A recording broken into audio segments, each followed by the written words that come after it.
देश में संसद का शीतकालीन सत्र आरंभ हो चुका है और सरकार इस बार यूसीसी, एनजेएसी जैसे कई बड़े कानूनों को सदन में लाने के मूड में दिख रही है। कॉलेजियम पर चोट करने के लिए सरकार का एनजेएसी कदम काफी महत्वपूर्ण माना जा रहा है। इसके अलावा हाल ही में मोदी सरकार ने मदरसों को लेकर ताबड़तोड़ फैसले लिए हैं। पिछले दिनों सरकार ने मदरसों के 1 से 8वीं तक के छात्रों को मिलने वाली स्कॉलरशिप पर रोक लगा दी थी, जिसे लेकर सोशल मीडिया पर लिबरलों ने जमकर बवाल काटा। अब मोदी सरकार ने सदन में यह बताया है कि सरकार ने अल्पसंख्यकों को दी जाने वाली मौलाना आजाद छात्रवृत्ति को भी बंद कर दिया है। नमस्कार, स्वागत है आपका टीएफआई पर। आज मैं आपको बताऊंगा कि मोदी सरकार ने अल्पसंख्यक छात्रों को मिलने वाली मौलाना आजाद छात्रवृत्ति रद्द कर दी है। दरअसल सदन की कार्यवाही के दौरान केंद्रीय अल्पसंख्यक मंत्री स्मृति ईरानी ने स्पष्ट किया कि मौलाना आजाद छात्रवृत्ति को बंद कर दिया गया है।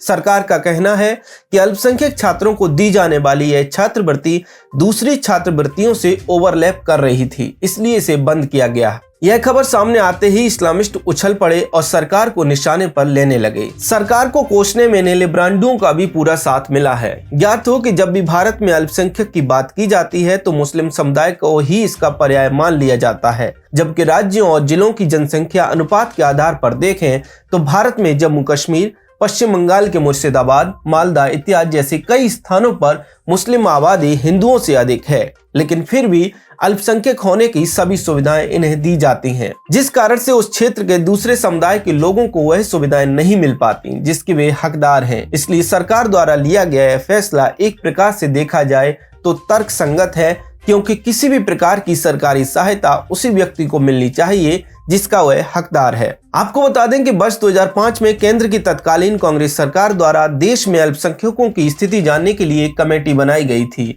जिसे सच्चर कमेटी के नाम से जाना जाता है। वर्ष 2006 में इस कमेटी ने अपनी रिपोर्ट सौंपी और अल्पसंख्यक मंत्रालय द्वारा वर्ष 2009 में मौलाना आजाद नेशनल फेलोशिप योजना को शुरू किया गया। इस योजना के तहत मुस्लिम, सिख, ईसाई, जैन, बौद्ध और पारसी छात्रों को पीएचडी और एमफिल के लिए सरकार की ओर से 5 वर्ष की सहायता राशि दी जाती थी, जिसे अब बंद कर दिया गया है। मौलाना आजाद नेशनल फेलोशिप के अंतर्गत दी जाने वाली राशि के बारे में बात की जाए तो science, engineering and technology, social science या फिर ह्यूमैनिटी स्ट्रीम में एमफिल या पीएचडी करने वाले छात्रों को 5 वर्ष तक हर महीने 25 से 28 हजार तक की राशि प्रदान की जाती है। मौलाना आजाद नेशनल फेलोशिप छात्रवृत्ति प्राप्त करने के लिए छात्रों को मास्टर्स प्रोग्राम में कम से कम 55% अंक, अल्पसंख्यक प्रमाण पत्र, CSIR net, CBSE net qualify होना, मान्यता प्राप्त यूनिवर्सिटी से एमफिल पीएचडी कोर्स में प्रवेश लेना और नेट JRF UGC परीक्षा पास करना और पारिवारिक आय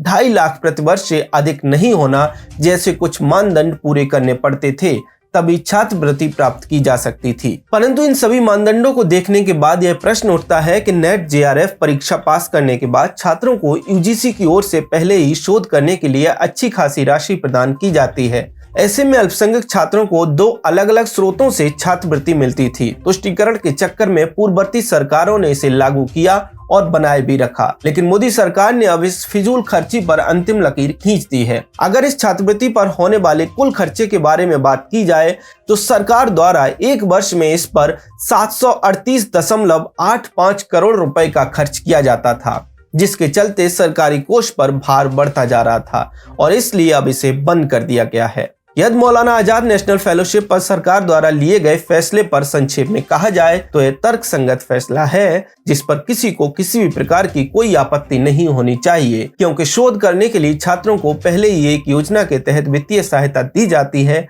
ऐसे में अल्पसंख्यक समुदाय को अलग से सहायता राशि देना दूसरे समुदाय के छात्रों के साथ भेदभाव करने के समान था।